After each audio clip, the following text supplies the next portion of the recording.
Welcome all. Now let us study the concept of capacitor. So what do you mean by a capacitor?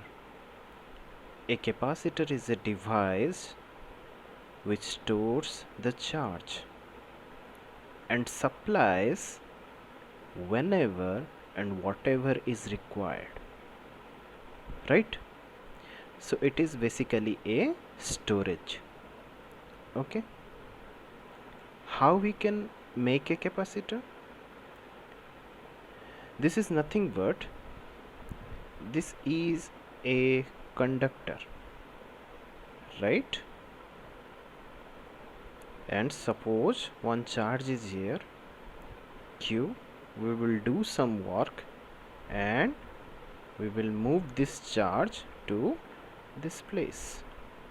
Similarly, so many charges we will work on so many charges, and we will make this concept like this with similar kind of charges. Now all these charges are with tension and all they want to go outside. If you provide them a medium, suppose with a wire, and if you join a bulb here, so what will happen? These charges will start to flow and will glow this bulb and will glow this bulb. Why we need a capacitor? See, in your day-to-day life you use AC. Yes or no? You are using AC. Now summer season is going on, and AC, the power requirement is 3000 volt ampere or watt, right? And your supply voltage is only 230 volt.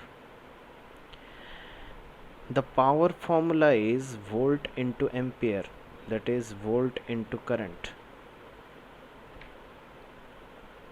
right? 230 volt generates a very small current. How will you supply so much of current so that it will achieve 3000 volt ampere or 3000 watt?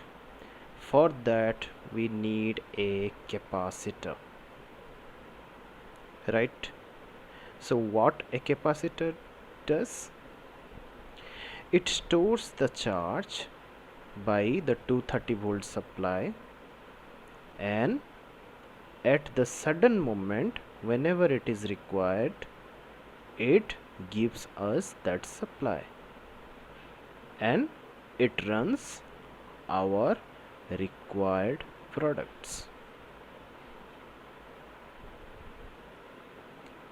There are various areas are there where capacitor is being used. Another one is that suppose a patient is dead, okay, or its heart is not working, or you can say it's this person is suffering from heart choke. So we require such a device so that it will apply a certain amount of current so that this person's work will start, this person's heart will start. So how it will start?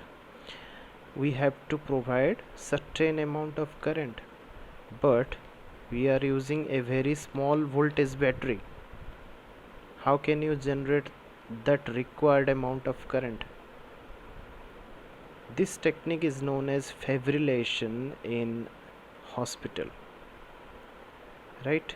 So whenever we require this kind of things, we give this battery supply or battery's voltage to certain capacitor, so that this capacitor will store the charge, and when required it applies that much of current.